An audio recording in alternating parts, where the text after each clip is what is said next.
Everyone, this is Janvi and I welcome you to all in concept classes. आज हम नया topic लेके आए differential geometry.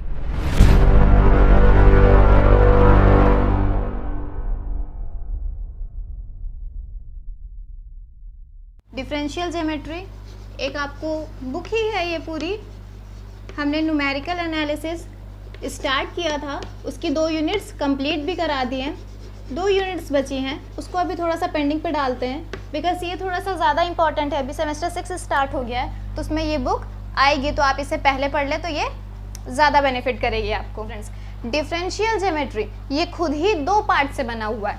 Means differential means what? Differentiation, right, जिसे हम डिफरेंशिएट करें या फिर जो डिफरेंशिएट हो सके। And geometry means what? Earth. Geo means earth and whereas metric means measurement, right, everyone knows this. Differentiation, earth, measurement, earth के measurement का डिफरेंशिएशन, ये पढ़ना है हमें। नो, बेसिकली हमें क्या पढ़ना है?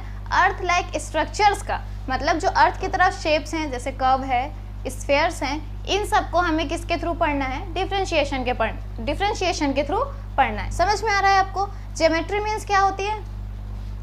ज्योमेट्री मीन्स आप उसके सारे पैरामीटर, सारे एंगल से उसे माप सके, वैसी चीज़ है ना। तो हमें ज्योमेट्री को किससे पढ़ना है? डिफरेंशिएशन के थ्रू पढ़ना है। उसमें भी कौन से स्ट्रक्चर्स पढ़ने हैं? अर्थ लाइक स्ट्रक्चर्स पढ़ने। ज्योमेट्री का मतलब भी वही होता है, राइट, समझ में आ रहा है? डिफरेंशियल ज्योमेट्री, इसके साथ एक और आती है ज्योमेट्री, अलजेब्रा ज्योमेट्री। अच्छा, अलजेब्रा का मतलब हमें सिर्फ क्या समझ में आता है? थ्योरी, जिसे सिर्फ हम लिखते हैं या फिर जिसका हमें कॉन्सेप्ट क्लियर होना चाहिए। लेकिन ये अलजेब्रा क्या है? ज्योमेट्री के थ्रू है, जिसमें हम क्या क्या पढ़ते हैं? कॉनिक पढ़ते हैं, क्वाड्रिक पढ़ते हैं, और डिफरेंशियल में हम क्या पढ़ते हैं? कर्व पढ़ते हैं, कर्व के अंदर कर्व का कर्वेचर पढ़ते हैं। ये थोड़ा सा छोटा सा पार्ट होता है, ये काफ़ी वाइड पार्ट होता है ज्योमेट्री का, तो डिफरेंस कभी कभी पूछ लिया जाता है तो आप लिख सकते हैं उसके लिए, ठीक। अलजेब्रा ज्योमेट्री हो गई और डिफरेंशियल ज्योमेट्री हो गई। डिफरेंशियल ज्योमेट्री में आज हम क्या पढ़ रहे हैं? The theory of space curve. समझ में आ रहा है? द थ्योरी ऑफ, कहीं कहीं पे ये लोकल ऑफ स्पेस कर्व भी है, तो आपकी बुक में जैसा भी मेंशन हो स्पेस कर्व है तो आप यहाँ से बेनिफिट ले सकते हैं। क्या पढ़ेंगे हम? थ्योरी ऑफ या फिर लोकल्स ऑफ स्पेस कर्व। देखिए, पहला ही वर्ड क्या है यहाँ पर? Space and then curve. Space अगर आप छोड़ दें, मैथ वगैरह ये सब छोड़ दें, सिर्फ स्पेस पे ध्यान दें, तो स्पेस क्या है? हम स्पेस में ही रह रहे हैं। जो हमारी अर्थ है वो क्या है? स्पेस में है, वो एक इमेजिनरी ही है हमारी स्पेस, मतलब स्पेस इमेजिनरी नहीं है, वहाँ पर जो चीज़ें हैं वो इमेजिनरी हैं, राइट। उन्हें हमने जाके नहीं देखा है, जिन्होंने देखा है वो हमें बताते हैं। वैसे ही मैथमेटिक्स का भी स्पेस कर्व होता है, जिसने पढ़ा है उन्होंने जैसा मेंशन किया है उसके अकॉर्डिंग स्पेस मतलब आप बाहर चले जाइए, 3D डायमेंशन से ऊपर चले जाइए, 3D या फिर उससे ऊपर। 2D तो हमारे सामने ही होता है, जैसे ये बोर्ड 2D है। स्पेस मतलब 3 या फिर उससे ज़्यादा के डायमेंशन, ठीक, इतना समझ लीजिए। उसमें क्या पढ़ना है हमें? कर्व। बेसिकली सीधा सीधा ये समझिए, हमें अपने सराउंडिंग में या हमें अपने यूनिवर्स में क्या पढ़ना है? अर्थ पढ़ना है। स्पेस में कर्व, इट मीन्स यूनिवर्स में अर्थ। समझ में आ रहा है? अर्थ कहाँ है? स्पेस में। वैसे स्फीयर कहाँ होगा? स्पेस में। कौन से स्पेस में? कोऑर्डिनेट्स वाले स्पेस में, ठीक, इतना काफ़ी है। अब देखिए क्या बोल रहा है ये? कर्व। कर्व ही पढ़ना है हमें, तो हमें ये तो पता हो कि ये कर्व है क्या। अब आप ध्यान से देखिए, डेफिनेशन के थ्रू ही समझ आ जाएगा। ये डेफिनेशन पेपर में लिख देंगे तो प्लस पॉइंट है, बहुत ही अच्छी डेफिनेशन है, सारी बुक में मेंशन है ये। देखिए, curve is a locus.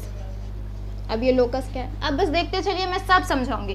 Curve is a locus of a point, ठीक, इतना समझ में आया? Whose position vector. देखिए, जब आप किसी भी चीज़ को पढ़े ना तो उसमें जो चीज़ें आपको पता होती हैं, जैसे पोजीशन वेक्टर फिजिक्स में भी पढ़ा होगा, अपने मैथमेटिक्स में भी पढ़ेंगे, तो जो चीज़ें पता है पहले उनसे रिलेट कीजिए, तो आपको चीज़ें थोड़ा सा जल्दी से समझ में आएंगी। पॉइंट हुज पोजीशन वेक्टर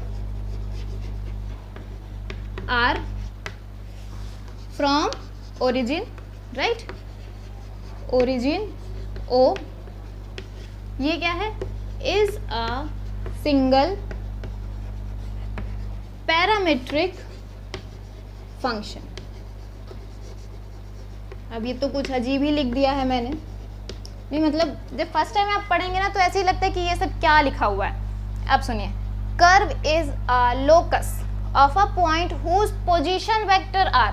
यहाँ पर मैं वेक्टर मिस कर गई हूँ, आप लिख लीजिएगा पोजीशन वेक्टर आर। देखिए ध्यान से देखिएगा, बस ये डायग्राम देख लीजिएगा, हो जाएगा आपका।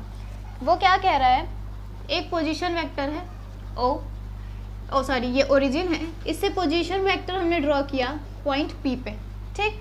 पोजीशन वेक्टर आर यू क्या है यहाँ पर। अब इसके साथ ही कर्व के साथ ही समझ लीजिए क्या होता है पैरामीट्रिक रिप्रेजेंटेशन। देखिए पैरामीटर्स वो होते हैं, आपको अगर याद रखना है तो आप ये समझ लीजिए वो चीज़ें जो कोऑर्डिनेट्स नहीं है। जैसे आपने अगर 2D लिया तो एक्स वाई को छोड़ के जो चीज़ें हम लेंगे, टी लेंगे, यू लेंगे भी, वो सारे क्या हो जाते हैं, पैरामीटर्स हो जाते हैं। सिमिलरली 3D ले रहे हैं तो एक्स वाई जेड को छोड़ के जो चीज़ें हम लेंगे वो पैरामीट्रिक हो जाएंगी। समझ में आ रहा है इतना आपको। ये हमने मान लिया पोजीशन वेक्टर जिसका पैरामीटर फंक्शन क्या है, सिर्फ एक सिंगल पैरामीटर। इट मीन्स अगर आर यू पे डिपेंड कर रहा है तो आर के जो अंदर एक्स वाई जेड है वो भी सिर्फ और सिर्फ यू पे डिपेंड करेंगे, नॉट टी नॉट थीटा, किसी पे भी नहीं, सिर्फ यू। अगर हमने यू लिया है, अगर यहाँ पे टी लिया होता तो वो सारे के सारे टी पे डिपेंड करते। समझ में आ रहा है आपको। अब देखिए कर्व क्या है, लोकस है of a point whose position vector. ये पोजीशन वेक्टर बना लिया हमने। देखिए अब आप अगर इसको ऐसे ऐसे पोजीशन वेक्टर चेंज किए बिना, मीन्स इसकी वैल्यू चेंज किए बिना इसको ऐसे ऐसे बढ़ाते जाएंगे तो ये क्या बना लेगा, एक इस तरह का स्ट्रक्चर बना लेगा। समझ में आ रहा है। तो ये जो कर्व इसने बनाया, इसमें जो ये सारे पॉइंट्स होते हैं इनको कहा जाता है लोकस। समझ में आ रहा है, ये सब लोकस होते हैं और ये लोकस सारे लोकस मिलके क्या बनाते हैं, कर्व। समझ में आया। कर्व क्या होता है, लोकस क्या होता है। कर्व क्या है, लोकस है of a point whose position vector r from origin o is a single parametric function। Parametric function single होगा, पोजीशन वेक्टर होंगे और उस पोजीशन वेक्टर से जो स्ट्रक्चर ये डिफाइन करेंगे, मतलब जो लोकस वो जो उसके पॉइंट्स हैं इस पोजीशन के वेक्टर्स के थ्रू जो भी कर्व बनेगा जो लोकस के थ्रू, वो क्या होगा, आपका कर्व होगा। समझ में आ गया इतना क्लियर। देखिए ऐसा नहीं है कि मैं ये सिर्फ कर्व बता रही हूँ, मैं आपको अगर ये चीज़ भी ले लें तो ये जो पॉइंट्स होंगे इस पे इस कर्व को बनाने के लिए वो सारे क्या होंगे, उसके लोकस होंगे। समझ में आ रहा है आपको। कर्व क्या होता है, उससे लोकस कैसे डिफाइन होता है। कर्व हो गया। अब देखते हैं, कर्व हो गया, अब चलते हैं आगे। कर्व के बाद क्या आता है हमारा, पैरामीट्रिक रिप्रेजेंटेशन या पैरामीट्रिक इक्वेशन। अभी जैसे मैंने आपको बताया आर यू, ये अगर 3D है, 3D ही पढ़ रहे हैं हम यहाँ, तो ये किस पे डिपेंड करेगा, एक्स वाई जेड पे। तो इसके लिए x क्या होगा, x भी होगा वो सिंगल पैरामीट्रिक, y जो होगा this is also like this and z is equals to Z U. इसे ही कहा जाता है पैरामीट्रिक इक्वेशंस।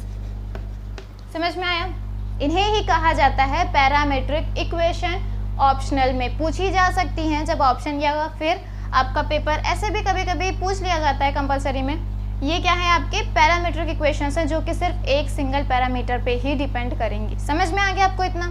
अब चलिए आगे चलते हैं। इसके आगे आप क्या, वेक्टर रिप्रेजेंटेशन देख लीजिए। वो क्या होता है, किसी बुक में ये थोड़ा सा डार्कन रहता है, किसी बुक में ये इस तरह रिप्रेजेंट होता है। तो वो क्या होगा,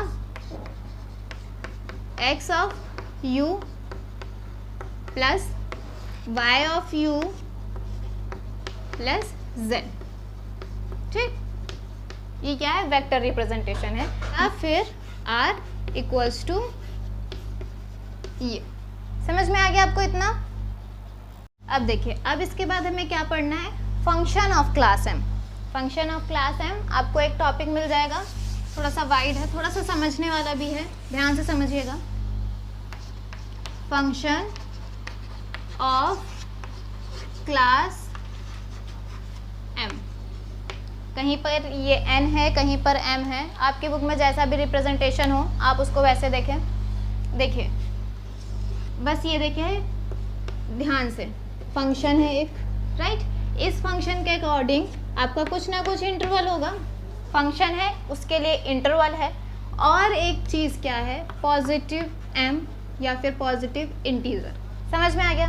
ये तीन चीज़ समझ में आई। फंक्शन है, इंटरवल है, उसके लिए पॉजिटिव एक इंटीजर है, वो क्या है अभी हमें नहीं पता। ध्यान से देखें, ये फंक्शन जो है वो कहीं ना कहीं डिफाइन है इस इंटरवल पे, it means interval a to b। आप जो भी ले यहाँ पर x y z p जो भी लेना हो, फंक्शन कहाँ पर डिफाइन है, किसी इंटरवल पे डिफाइन है। फिर वो क्या कह रहा है, ये पॉजिटिव m जो है वो इस फंक्शन की क्लास होगी, मीन्स इस फंक्शन की जो क्लास होगी इसको रिप्रेजेंट कैसे करेंगे, क्लास m इस फंक्शन के लिए, या फिर क्लास m, ये इस फंक्शन की जो होगी वो ये क्लास होगी m। ये क्या हो गया, क्लास m कैसे होगी, ये सब क्या, देखिए ये जो क्लास m है इसके जो अंडर लिखा हुआ वो कहता है कि हमारा जो इंटरवल है वो mth ऑर्डर पे, mth ऑर्डर मीन्स वो एक ऐसा लास्ट पॉइंट ही होगा कि उसके बाद डिफरेंशिएबल अगर होगा भी तो कॉन्टिन्यूअस नहीं होगा। इट मीन्स कंडीशन क्या हुई, किसी भी इंटरवल में, राइट, किसी भी इंटरवल में mth ऑर्डर जो भी हम चूज कर रहे हैं, जो भी एक पॉजिटिव इंटीजर ले रहे हैं, जिसको भी उसकी क्लास कह रहे हैं, वो क्या होगा, डिफरेंशिएबल होगा, प्लस डिफरेंशिएबल प्लस उसको क्या होना होगा, कॉन्टिन्यूअस। समझ रहे हैं, mth ऑर्डर डिफरेंशिएशन कॉन्टिन्यूअस होना चाहिए। समझ में आ रहा है आपको इतना, मैंने क्या बोला, mth अगर हम उसको m को क्लास बोल रहे हैं तो उसे डिफरेंशिएबल होना पड़ेगा उस ऑर्डर पे एंड कॉन्टिन्यूअस भी होना पड़ेगा। अगर ऐसा नहीं है तो वो उसकी क्लास नहीं होगी। समझ में आ रहा है, जहाँ तक ये mth पर ये डिफरेंशिएबल और कॉन्टिन्यूअस है, इसके आगे नहीं है इसलिए ये m पे रुक गया। अगर इसके आगे होता, जैसे अगर ये हम m को 2 डिफाइन कर दें तो इट मीन्स जो भी हमारे पास फंक्शन है वो सिर्फ कि ये जो डिफरेंशिएबल है वो सिर्फ 2 तक है एंड कॉन्टिन्यूअस भी सिर्फ वहीं तक है। समझ में आ रहा है आपको इतना, वहीं तक है। इट मीन्स अगर ये 3 है तो 3 टाइम में ये डिफरेंशिएबल है और वहीं पर कॉन्टिन्यूअस है, उससे ज़्यादा नहीं है। समझ में आया आपको, हम क्लास किसे डिनोट करते हैं, जहाँ पर डिफरेंशिएबिलिटी हो जाए और वहीं पर वो कॉन्टिन्यूअस भी हो। ये हो गई हमारी क्लास या फिर फंक्शन ऑफ क्लास m। एक चीज़ और इसमें आती है, इनफाइनाइट। अगर डिफरेंशिएबिलिटी इनफाइनाइट है मतलब हम उसे डिफरेंशिएट करते जा रहे हैं, वो डिफरेंशिएट होते जा रहा है, ख़त्म ही नहीं हो रहा है, तो उसकी क्लास क्या हो जाती है, इनफाइनाइट या फिर c to the power infinite. और इसका फंक्शन एग्जाम्पल के थ्रू ज़्यादा समझ आता है, तो इसका एग्जाम्पल e की पावर x, इसे डिफरेंशिएट कीजिए, ये एक फंडामेंटल फंक्शन हो जाता है, सबसे अच्छा फंक्शन है ये पढ़ने के लिए। e की पावर x, इसे जितनी भी बार डिफरेंशिएट करेंगे ये उतनी बार डिफरेंशिएट होता जाएगा कॉन्टिन्यूअस के थ्रू। इट मीन्स ये क्या है, एक फंडामेंटल फंक्शन है आपका, इसको पढ़ने के लिए इसकी क्या है, इनफाइनाइट क्लास है। समझ में आ गया, क्लास ऑफ m क्या होता है, वो पॉइंट या फिर mth ऑर्डर पे उसे डिफरेंशिएट प्लस कॉन्टिन्यूअस होना पड़ेगा। अगर ये m2 है तो उसे सेकंड ऑर्डर पर डिफरेंशिएट प्लस कॉन्टिन्यूअस होना पड़ेगा, तभी वो उसकी क्लास कहलाएगी। मीन्स इंटरवल के हर पॉइंट पे, उस इंटरवल के हर पॉइंट पे mth ऑर्डर का डिफरेंशिएशन होगा प्लस कॉन्टिन्यूअस। समझ में आ गया, हर पॉइंट पे, इंटरवल के हर पॉइंट पे उस फंक्शन में। ये हो गई हमारी function of class m। I hope आपको समझ में आ गया होगा। ये 2 पॉइंट्स बहुत इंपॉर्टेंट। पैरामीटर, रेगुलर पैरामीटर्स क्या होते हैं, जिनका डिफरेंशिएशन कभी वैनिश ही ना हो। मीन्स देखिए, अगर आप आपने r लिया था, अगर इस अब r को उसके पैरामीटर के थ्रू डिफरेंशिएट कर देते हैं, समझ में आ रहा है, किसी भी जो भी आपने लिया है, r फंक्शन लिया है, उसको अगर आप उसके पैरामीट्रिक से ही डिफरेंशिएट कर देते हैं तो ये r डॉट से रिप्रेजेंट होता है। समझ में आ रहा है, डॉट से रिप्रेजेंट होता है। वेयरएज अगर आप पैरामीटर को छोड़ के, फंक्शन को पैरामीटर से छोड़ के किसी से भी डिफरेंशिएट करें, मान लीजिए आपने x से कर दिया तो वो क्या हो जाएगा, डैश। समझ में आया ये डिफरेंस क्या होता है, पैरामीटर से अगर डिफरेंशिएट हो रहा हो तो वो डॉट से होता है, और पैरामीटर छोड़ के किसी से भी डिफरेंशिएट हो तो वो ऑर्डर में चेंज हो जाता है। वैसे ही सेकंड ऑर्डर हो जाता है, थर्ड ऑर्डर हो जाता है। अगर ये चीज़ वैनिश ही ना हो, ख़त्म ही ना हो, नॉट वैनिश, ठीक, अनवैनिश या नॉट वैनिश, अगर ये वैनिश ही ना हो तो वो रेगुलर पैरामीटर हो जाता है। समझ में आ रहा है, इसी के लिए आप ऐसे भी लिख सकते हैं कि जो x डॉट है मीन्स dx बाय du, या फिर जो y डॉट है या z डॉट है ये भी वैनिश नहीं होंगे किसी भी पॉइंट पे, तो वो क्या हो जाते हैं, रेगुलर पैरामीटर्स उन्हें कहा जाता है। समझ में आया? इतना समझ में आया? आज के लिए इतना ही। नेक्स्ट लेक्चर में हम टेंजेंट पढ़ाएंगे, यूनिट वेक्टर पढ़ाएंगे। अब बेसिक सा जो हमारा एक ओवरव्यू था स्पेस कर्व का वो मैंने दे दिया है। अब इसे थोड़ा सा ध्यान से पढ़िए क्योंकि इंपॉर्टेंट है, ये नहीं आएगा तो आगे टेंजेंट वगैरह समझ में नहीं आएंगे। आई होप आपको समझ में आ गया होगा, आप इसे प्रिपेयर कर लीजिए। चल मैं आपसे मिलेंगे, तब तक के लिए thank you and bye bye.